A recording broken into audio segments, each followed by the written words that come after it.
앤디 워홀. 이 이름을 들으면 아마 바로 팝아트가 떠오르실 거예요. 거의 뭐 동의어라고 할 수 있죠. 오늘 바로 이 팝아트의 아이콘에 대해 이야기 나눠보겠습니다. 그쵸. 이 화려한 색감의 마릴린 먼로 초상 완화, 아니면 저기 있는 저 캠벨 수프 캔. 우리가 어딘가에서 한 번쯤은 꼭 봤을 법한 정말 유명한 이미지들입니다. 누구나 딱 보면 아, 앤디 워홀 하고 알 수 있을 정도로요. 그런데 말이죠. 이런 익숙한 그림들이 당시에는 왜 그렇게까지 혁명적이었을까요? 그냥 예쁜 그림, 그냥 수프깡통. 이게 어떻게 미술계 전체를 뒤흔들어 놓을 수 있었을까요? 오늘 우리가 찾아볼 답이 바로 이겁니다. 자, 그 혁명을 이해하려면 역시 그 중심에 있었던 사람, 바로 앤디 워홀이라는 인물부터 알아봐야겠죠? 그의 이야기 속으로 한번 들어가 보시죠. 워홀의 모든 것은 사실 여기서부터 시작됩니다. 어렸을 때 몸이 약해서 침대에 누워있는 시간이 많았다고 해요. 그때 그가 한 일이 뭐였을까요? 바로 잡지를 오리고 붙이는 거였어요. 유명인사 사진, 광고 이미지들을 모으면서 완전히 대중문화에 매료된 거죠. 이 경험, 그리고 나중에 받은 상업 미술 교육, 이 두 가지가 만나서 그의 예술 세계를 만들게 되는데요. 특히 이 잡지에 대한 그의 애정이 나중에 어떻게 빵 터지는지 한번 지켜봐 주세요. 자, 근데 워홀이 뉴욕에 오자마자 막 화려한 갤러리에서 데뷔한 그런 예술가였을까요? 그건 아니었어요. 그의 첫 무대는 놀랍게도 광고계였습니다. 그리고 그는 거기서 이미 알아주는 스타였죠. 1950년대 뉴욕 광고계에서 앤디 워홀 하면 모르는 사람이 없었을 정도예요. 아주 잘 나가는 상업 일러스트레이터였거든요. 티파니, 보그 같은 최고급 브랜드들이 그의 독특한 그림 스타일에 푹 빠졌습니다. 여기서 진짜 중요한 포인트는 그가 순수 예술을 하기 전부터 이미 상업적인 이미지를 다루는 데는 도가 텄다는 거죠. 자, 이제 정말 재미있는 부분입니다. 이 두 이미지를 좀 보세요. 이게 그의 엄청난 도약을 딱 보여주거든요. 왼쪽은 그가 광고를 위해 그린 신발 일러스트고요. 오른쪽은 그냥 광고에 나오는 수프캔 그 자체를 예술 작품으로 만들어버린 겁니다. 광고를 위한 그림에서 광고 자체를 예술로, 바로 이 지점에서 그의 혁명이 시작된 거예요. 그리고 바로 이 놀라운 전환이 앤디 워홀이라는 이름을 전 세계에 알린 거대한 움직임, 바로 팝아트 혁명의 문을 활짝 열게 됩니다. 그럼 팝아트가 도대체 뭘까요? 아주 간단해요. 예술이 뭐 별거냐 하는 질문을 던진 거예요. 그때까지만 해도 예술은 뭔가 고상하고 어렵고 특별한 사람들만 즐기는 거라는 인식이 있었잖아요. 팝아트는 거기에 아니라고 외친 겁니다. 우리가 매일 보는 광고, 만화책, 슈퍼마켓에 널린 물건들, 이런 것들도 전부 예술이 될 수 있다고 선언한 거죠. 정말 대단하지 않나요? 그리고 그 대담한 선언을 가장 극적으로 보여준 게 바로 이겁니다. 전설적인 캠벨 수프캔이죠. 1962년에 사람들이 갤러리에 갔는데 벽에 걸려 있는 게 글쎄요, 그림이 아니라 그냥 슈퍼마켓 진열대처럼 생긴 이 수프캔들이었던 거예요. 다들 얼마나 놀랐을까요? 아니 근데 왜 하필 수프캔이었을까요? 이건요, 당시 미술계 전체에 던지는 아주 강력한 도발이었어요. 생각해보세요. 공장에서 똑같이 찍어내는 지극히 평범한 이 깡통을 갤러리 한가운데 똑하니 갖다 놓고 자, 이것도 예술이 될 수 있나요? 하고 묻는 거나 마찬가지였죠. 바로 이 질문 하나로 예술과 상업, 그리고 우리의 일상과 창작 사이에 모든 경계가 와르르 무너져 내리기 시작했습니다.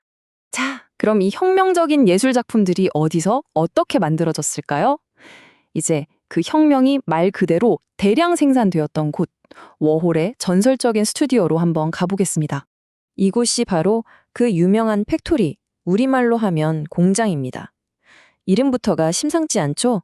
여긴 그냥 조용한 작업실이 아니었어요. 온갖 예술가, 뮤지션, 영화배우들이 들락날락하는 뭐랄까 뉴욕 언더그라운드 문화의 심장부 같은 곳이었죠. 예술가의 고뇌 어린 창작이 아니라 공장에서의 생산. 이 개념 자체가 5월의 철학을 그대로 보여주는 겁니다. 그럼 이 공장의 핵심 생산 솔비는 뭐였을까요? 바로 실크 스크린이라는 기법이었습니다. 이게 원래는 뭐 대단한 예술 기법이 아니라 그냥 티셔츠나 포스터 같은 거 찍어낼 때 쓰는 상업 인쇄 기술이었어요. 오홀이 굳이 이런 기계적인 방식을 쓴 데는 아주 중요한 이유가 있었습니다. 첫째, 일부러 예술가의 손길을 지워버린 거예요.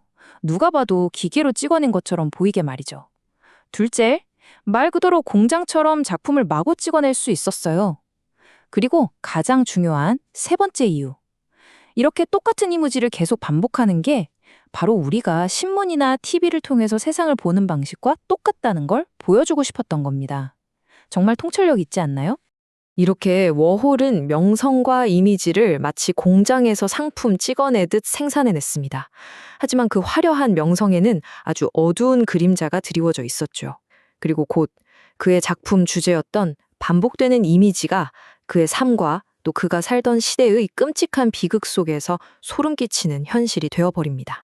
바로 1968년, 이 해는 미국 역사에도 그리고 앤디 월 개인에게도 정말 격동의 한 해였습니다. 그해 4월, 마틴 루터 킹 목사가 암살당했고요. 2달 뒤인 6월 초에는 로버트 케네디가 총에 맞았습니다. 그런데 바로 그 같은 달에 앤디 워홀 자신도 총격을 당해 거의 죽을 뻔했어요. 시대의 비극과 개인의 비극이 정말 잔인하게도 한 지점에서 딱 마주친 거죠. 워홀은 이런 말을 했습니다. 똑같은 걸 계속 쳐다보면 의미는 점점 사라지고 기분은 더 나아지면서 공허해진다. 이게 바로 그의 죽음과 재난 시리즈를 꿰뚫는 핵심이에요. 그는 신문에 실린 끔찍한 자동차 사고 사진이나 전기의자 같은 충격적인 이미지들을 마치 마릴린 monroe처럼 계속해서 반복해서 찍어냈습니다.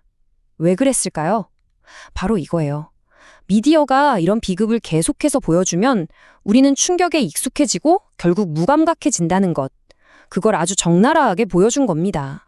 자, 이제 마지막으로 앤디 워홀이 우리에게 남긴 것.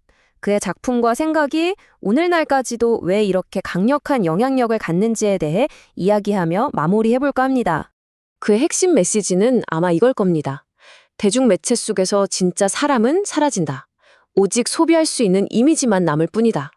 마릴린 먼로를 생각해보세요. 우리는 그녀라는 한 인간보다 미디어가 만들어낸 화려한 이미지를 소비하잖아요. 워홀은 바로 그 점을 정확히 꿰뚫어 본 거죠. 물론 앤디 워홀 재단이나 미술관처럼 눈에 보이는 유산도 많습니다.